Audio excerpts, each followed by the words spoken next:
Hi అండి, నమస్తే. Welcome to our channel simple recipes and vlogs. ఈరోజు మన వీడియోలో పనసకాయతో కర్రీ అయితే చేద్దామండి.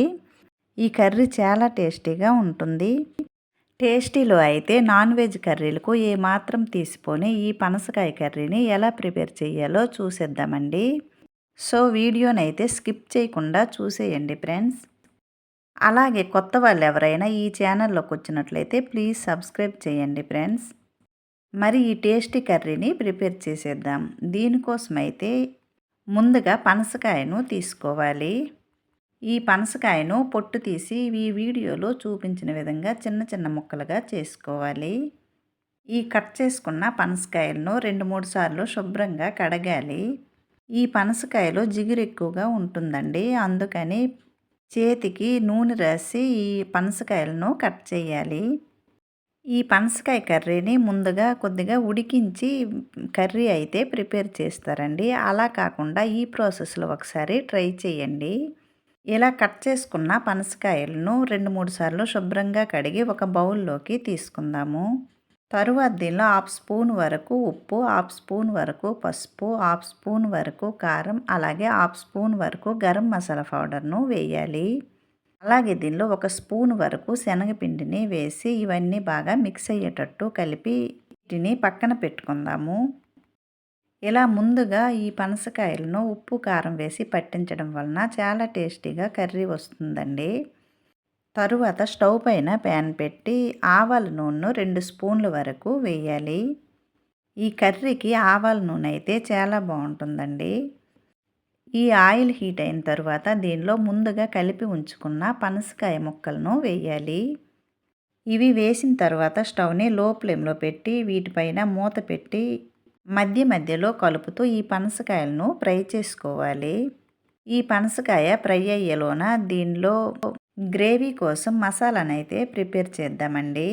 దీనికోసమైతే ఒక మిక్సీ జార్లో కట్ చేసిన ఉల్లిపాయ, అలాగే అల్లం వెల్లుల్లిని వేయాలి. తరువాత దీనిలో 3-4 పచ్చిమిర్చిని వేసి కొద్దిగా నీరు వేసి వీటిని మెత్తగా పేస్ట్లా చేసుకోవాలి. ఈ కర్రీ అయితే చపాతీలోకి, రైస్లోకి దేనిలోకైనా చాలా బాగుంటుందండి. తప్పకుండా మీరు కూడా ట్రై చేయండి.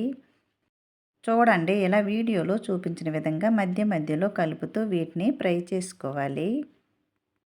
మనం ఈ ఉల్లి పేస్ట్ను రెడీ చేసేలోన ఈ పనసకాయ అయితే ఫ్రై అయ్యిందండి. ఈ ఫ్రై అయిన పనసకాయను ఒక బౌల్లోకి తీసుకుందాము. తరువాత అదే ప్యాన్లో 1 స్పూన్ వరకు ఆవాల నూనె వేయాలి. తరువాత దీనిలో చిన్నగా తరుక్కున్న ఉల్లిపాయలను వేయాలి. అలాగే దీనిలో దాల్చిన చెక్క చిన్న ముక్క, యాలకులు 2, లవంగిలు 2, అలాగే బిర్యానీ ఆకును వేయాలి. మనం తీసుకున్న పనసకాయ క్వాంటిటీ బట్టి ఈ దాల్చిన చెక్క అవి వేయాలండి. నేను ఇక్కడైతే 1/2 కిలో వరకు పనసకాయను తీసుకున్నాను, అందుకని 2 లవంగీలు, 2 యాలకులు తీసుకున్నాను. తరువాత దీనిలో 1 స్పూన్ జీలకర్ర, అలాగే కొద్దిగా కరివేపాకును వేసి ఉల్లిపాయలను కలర్ మారేంత వరకు వేయించుకోవాలి.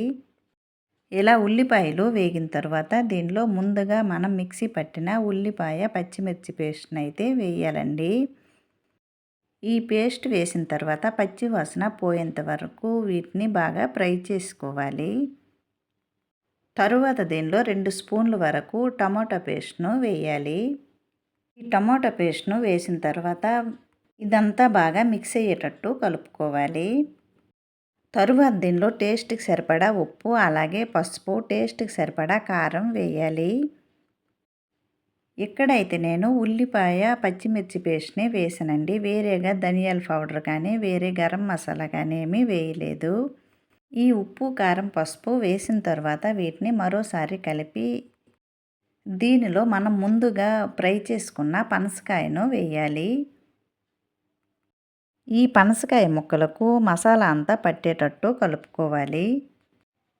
ఇలా కలుపుతున్నప్పుడే మంచి వాసన అయితే వస్తుందండి. చాలా బాగుంటుంది కర్రీ అయితే. తప్పకుండా మీరు కూడా ట్రై చేయండి. ఇలా పనసకాయ ముక్కలకి మసాలా అంతా పట్టిన తర్వాత దీనిలో తగినన్ని నీరు వేయాలి. ఈ కర్రీని మీడియం ఫ్లేమ్లో ఉడికించుకోవాలి. ఇక్కడ పనసకాయను ముందుగానే ఫ్రై చేశాం కదండి, కొద్దిగా నీరు వేస్తే సరిపోతుంది. ఇక్కడైతే నేను ఒక గ్లాస్ వరకు నీరైతే వేసానండి. నీరు వేసిన తర్వాత ఒకసారి కలిపి దీనిపైన మూత పెట్టి మీడియం ఫ్లేమ్లో ఈ కర్రీని ఉడికించుకోవాలి. మధ్య మధ్యలో కలుపుతూ ఈ కర్రీని ఉడికించుకోవాలండి. చూడండి, మంచి గ్రేవీతో కర్రీ అయితే రెడీ అయ్యింది. దీనిలో మనం ముందుగా వేసుకున్న బిర్యానీ ఆకు అలాగే దాల్చిన చెక్క పక్కకు తీసేద్దామండి. చూడండి, పనసకాయ అయితే బాగా కుక్ అయ్యింది. ఇలా ఒక ముక్కని చెక్ చేసి చూడండి ఎంత మెత్తగా కుక్ అయింది. అంతేనండి, టేస్టీగా ఉండే పనసకాయ కర్రీ అయితే రెడీ అయ్యింది.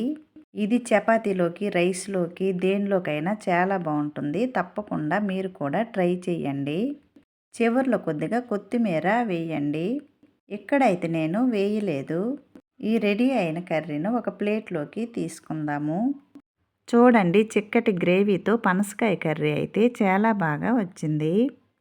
మీకు కూడా నచ్చింది కదండి, తప్పకుండా ట్రై చేయండి. అలాగే ఈ రెసిపీ నచ్చినట్లయితే లైక్ చేయండి, షేర్ చేయండి. ప్లీజ్ ఈ ఛానల్ని సబ్స్క్రైబ్ చేసి సపోర్ట్ చేయండి. మరో మంచి వీడియోతో మళ్ళీ కలుద్దామండి. Bye friends.